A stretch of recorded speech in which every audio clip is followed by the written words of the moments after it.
Next, psychological level. Again and again being reminded about time. Again and again remembering about the time and the stress again disturbs your whole being. See, the more number of thoughts, again and again you remember that you are having only less time. You are having only less time and time is running. Time is not, you are not able to do anything. The more the TPS you feel that life is, you are under the stress. That is why we say hell is always eternal. Why we say hell is always eternal? Because when you feel that you are under stress, you feel you are in hell. If you look into your life, there is a beautiful Zen saying. It's a wonderful saying. If you want to delay anything, do it in a hurry way. Do it hurriedly. If you want to delay anything, do as fast as possible. When you do as fast as possible, you will not do mistakes, you will just do blunders. So naturally, the whole thing has to be redone. And when you live with such a stress, you can be sure you will not have the satisfaction that you lived your life. When we don't have a satisfaction that we lived our life, whatever product you deliver, I tell you, the quality of your mind will simply express on the quality of the products which you deliver. Whatever you may do, you may say that you achieved the goal in the outer world because of stress, but I can be sure if you can avoid that idea of stress, you will achieve 10 times more, because the energy unleashing will be more through your body mind when you are not internalizing the chronological time, the concept of the chronological time. If it is not internalized, you will be able to unleash your potential energy in much more better way. Again, coming to the point of the chronological time, internalizing the chronological time. The more you internalize it, the more you make yourself weak, because the concept of time by nature it is negative, especially in the West. The more the time moves, you are moving towards the negative aspects of your life. The other day I was seeing an elderly lady. She came to one of our program. Next day morning, she is supposed to be there in the program for 6 o'clock. She came late. And I asked her, what happened? Why are you late? She said that she has to do all the makeup, all that, washing the hair and dyeing it, or all the things. I asked, in this age, why do you want to do all these things? Why don't you relax from all these things? You know, these are not good for health. And the chemicals which you are applying on your body is not going to keep you healthy. Why do you use? She told me one shocking word. She said, Swamiji, here we have to compete with youngsters. We have to look young. We can't afford to look old. We have to compete with youngsters. So in this society, the more the time passes, you are going to face the negative aspects of the life. So when again and again you remember time, unconsciously you infuse dullness into your being. The very remembrance of the time pulls down your energy. Mentally, the very remembrance of the time is enough to pull you down from your energy. And the stress level is just hiked up just by the remembrance of the time. And you remember about the time more because you are continuously either bothered about the past or worrying about the future. You are just pulled and pushed. Never we live in the present. When we come to the present, automatically the concept of time disappears. When you come to the present, number of thoughts reduces and you do not even know how your life passes, how the time moves and how your life rolls. You remember about the time again and again because your mind is pulled and pushed between the past and the future. In every level, in every state of your being, you are either thinking about the past or about the future. The psychological time without living in the present moment, just being pulled and pushed by this time, just steals your peace and bliss. When I say time the ultimate thief, I mean continuously bothering about the past and the future without living in the present moment.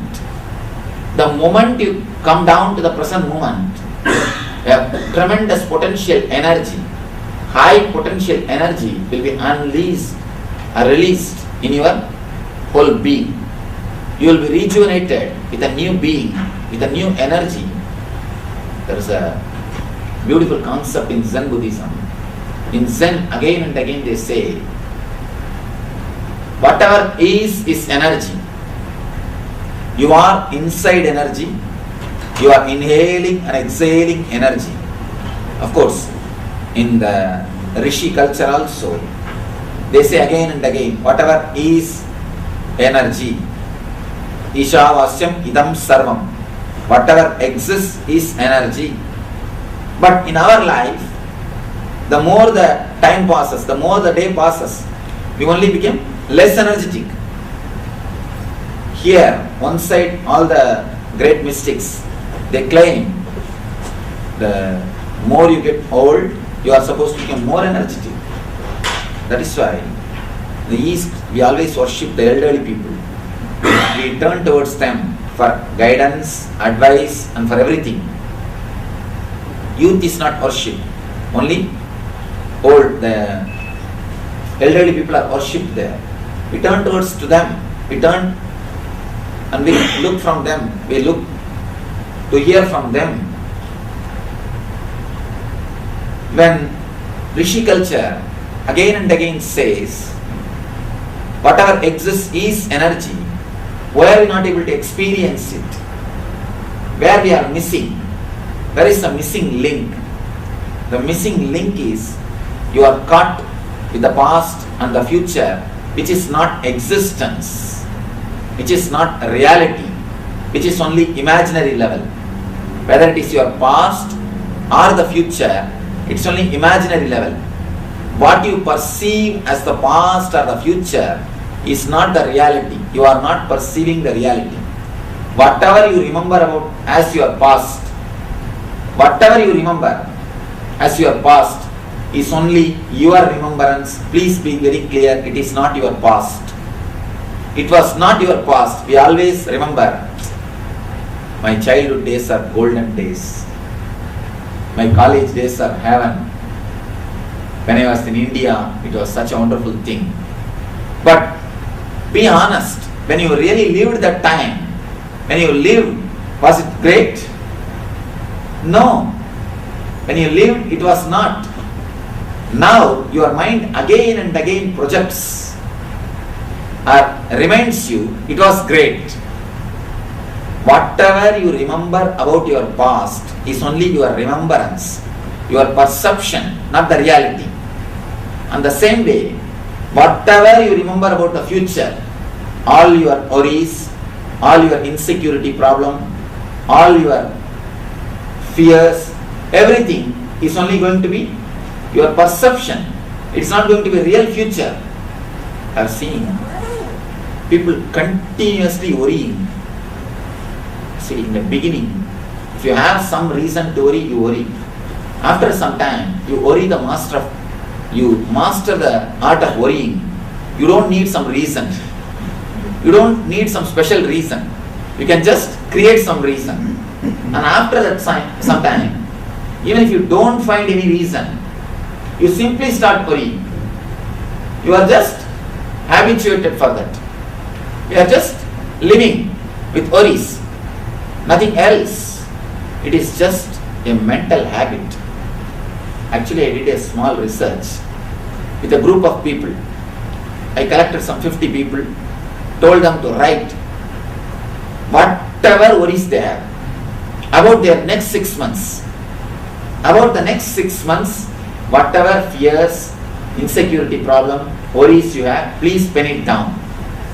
Actually, even according to psychologists, you can't visualize more than 6 months of your life.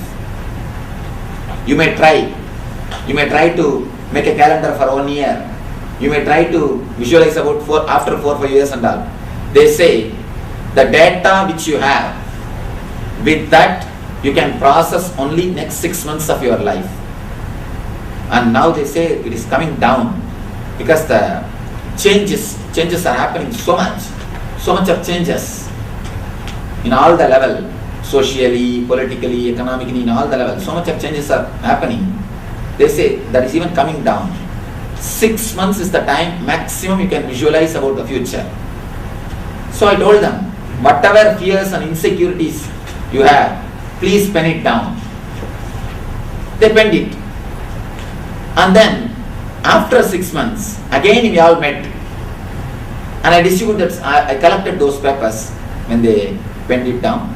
After 6 months, all of us again met. I distributed that paper and asked them to tick how many of your worries have become reality. How many of your worries have become reality? You will be shocked to see the result. Hardly 3%. Actually only 3%. If there are 100 worries written by each person, only 3% is the maximum. I am telling about the maximum. Only 3%. Then can you imagine how much of mental energy is getting wasted? How much of your visualization capacity is getting wasted? How much of your power to create is getting wasted? The more you worry, the less you create. The more you are stressed, the less you are expressing. All your concept about future is only your concept. It is not going to be your future. Please be very clear. Feel relieved. You are not going to have the future which you are thinking. If at all God blesses you to have the future which you are thinking, you will be damaging yourself more than what you think. You will be damaging yourself very badly. You can be relieved. You will not have the future of what you are visualizing. Whatever you visualize, even if you visualize your future with all possible goodness, your visualization capacity itself is not enough to visualize all the dimensions of your future. So whether it is your perceptions about past or your ideas about the future, it is just your ideas. It is not the reality of what is. The reality is only the present moment or the moments which you are having in your hand. The moment you relax into the present moment, the moment you relax into this moment, simply you will see your body and mind will have a new energy. I tell you, just for a few minutes, do this as an exercise. Just for a few minutes, close your doors and sit relaxed way and say, I accept my life as it is. My life, my comforts, my relationships, my body, my mind, I accept everything as it is now. Let me accept myself and the whole thing as it is now and come to the present moment. The moment you take a clear sankalpa, sankalpa means a conscious decision.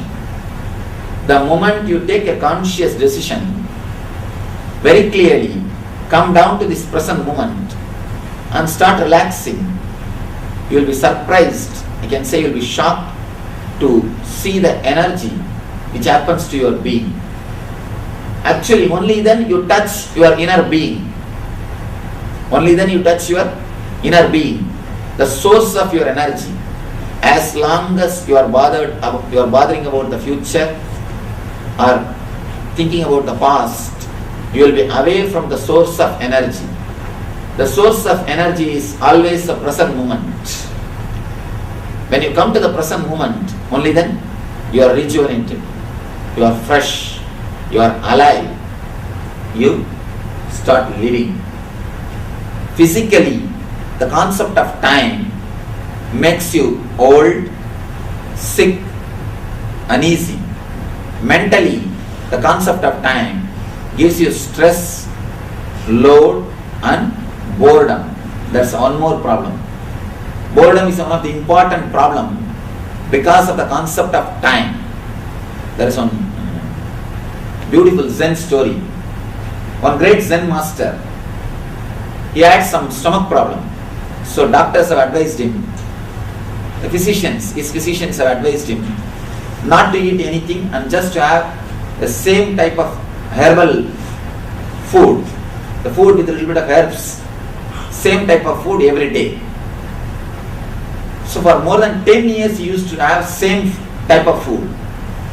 One day the devotee who cooks, the disciple who cooks for him, she came and told him, Master, are you not bored? I am bored cooking the same food every day for you. Are you not bored eating the same food?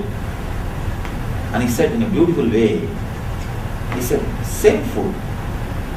I am not eating the same food every day. How can I eat the same food every day? Every day the food is different. Every day it is new. It is not old. It can't be old. How can I eat the same food every day? Once I eat, I have finished. Next day naturally it is different food, new food. When you have a concept of time, again and again you think, oh, same office, same house, same routine, same wife and same life. You feel that life is same. The concept of boredom is also again because of the concept of time, concept of shana. When you are caught with the past, you feel the past is getting repeated. When you are caught in the samskaras of the past, you feel the same samskara is getting repeated. You are repeating the past again and again. It is just your conscious choice to liberate yourself from the past and the future, the present. The psychological time, or the concept of psychological time, again gives you stress and it takes away your peace and reduces your efficiency. Above all, gives the idea of boredom. It is same. The idea of boredom happens to you because of this concept of psychological time. Understand the concept of time both the ways, physically and mentally, disturbs you. If you can have a little bit of conscious choice, and if you can open yourself to a new way of thinking, if you can analyze and understand to the new way of thinking, perceiving the time, means understand, the more you grow old, you will be mastering the techniques of living with this body and in this world. You will be mastering the techniques of living in this body and living in this world. So naturally, you don't have to think, visualize, believe. By getting old, you have to fall sick. First break that concept. Next, try to live in the present moment instead of being pulled and pushed by the past and future. These two can solve the problems of time in the physical and mental level. This two is more than enough to help you in the spiritual level. And moreover, all our problems are only physical and mental. None of our problems is spiritual. So once these two are solved, naturally you will have the spiritual growth or the spiritual well-being, spiritual understanding. So I pray to the ultimate energy to guide us all to understand the concept of time, kshana, and go beyond that kshanika. Kshanika means slowly getting detrayed or slowly getting rusted out, slowly disappearing. Let it save us from the kshanika or getting slowly, the slow dying process or getting slowly disappearing from this existence, and give us the real health and bliss, peace, the eternal bliss, Nityananda. Thank you.